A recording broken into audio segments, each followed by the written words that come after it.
Hey guys, it is me, Jacqueline. Welcome back to my channel, or welcome if this is your first time here. For today's video, I have my to keep or not to keep TBR. If you have no idea what I'm talking about, I really don't blame you. This is a concept I actually made 2 years ago, 3 years ago.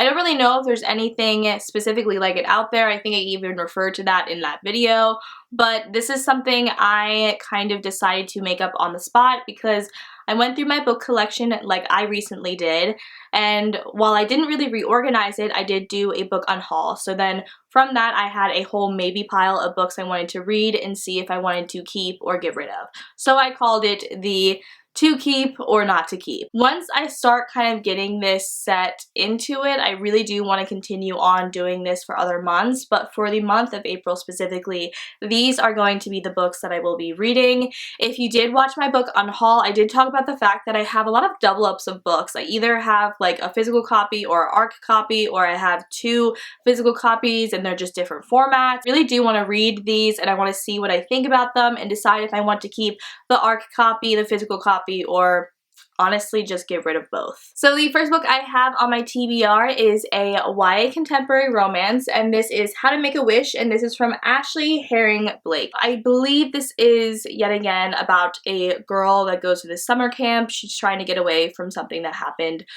in the past, and she's trying to almost deal with, I believe, the guilt. I think this is more like a self-discovery, but also there's a romance element because I believe she kind of gets involved with another girl at the camp. I don't know if I should keep, if I like a book, the ARC, or if I should keep the hard copy. I definitely don't want to keep both, but I don't really know what the best move is. The next one I have is Bellamy and the Brooch, and this is from Alicia Michaels. This is actually a Beauty and the Beast retelling. I believe this is more of like a mystery romance one, modern day time. I don't know exactly all of what it's about, but I do know it is a Beauty and the Beast retelling, which is one of my favorites, and yet again we have the ARC copy and then we have the final version. The next book I have on my to keep or not to keep list is For Dead Queens, and this is from Astrid Chalote, and essentially in this book, this is a YA fantasy novel. We follow 2 different characters, female and male.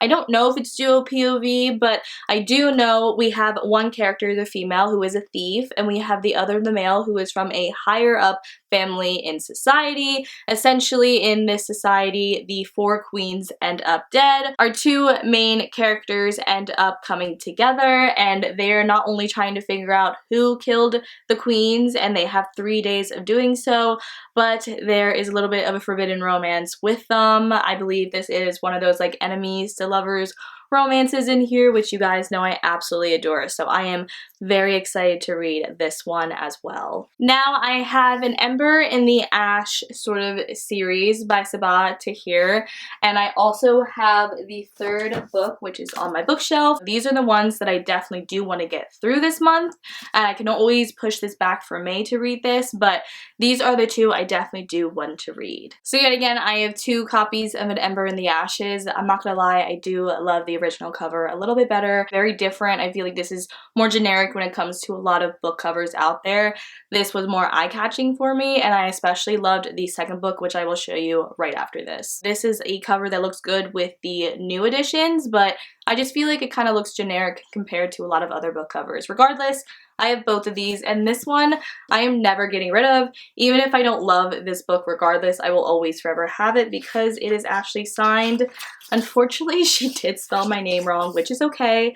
I will accept it, but I will always have this book. So I do keep this on my main bookshelf because it is like one of the prized possessions. I almost forgot to mention what An Ember in the Ashes is all about, which is so sad. I read this a few years back and I absolutely loved it. So yet again, I will be reading this one and the sequel. I have not read the sequel though. So I loved this book though. It is a YA fantasy novel. We follow 2 main characters. One is female and one is male. One is a soldier and the other is a slave, and one actually goes undercover. So we essentially follow how this has like a fantasy dynamic as well. I don't want to spoil that. You kind of figure that out, but it's a very developed first book. I loved it from what I remember, so I definitely am excited to reread it, to say the least, and see how I find the sequel. So the next two books I have are the first two, a part of the Imperium trilogy from Claire Legrand. The first one is Fairyborn and the second is The King's Bane. So I have two hardback versions and I have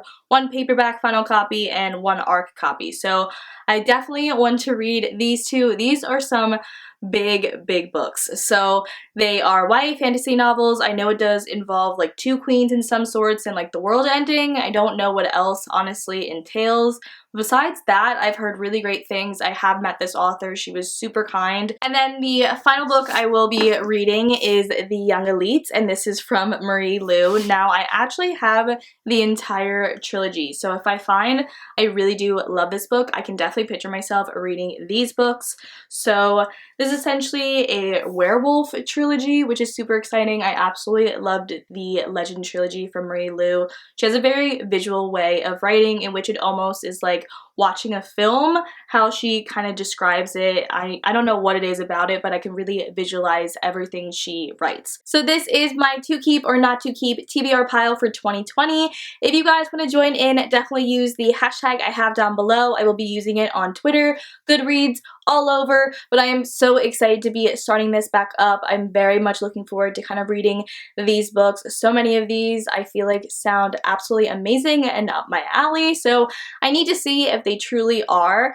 I will let you guys know though. I will definitely keep you guys updated with the hashtags and videos. I will do reviews. Whatever you guys want, definitely let me know. And if you want to check out any other videos I have, I will leave them down below as well as on the screen. Subscribe for more, like this video, and I will see you guys later. Bye!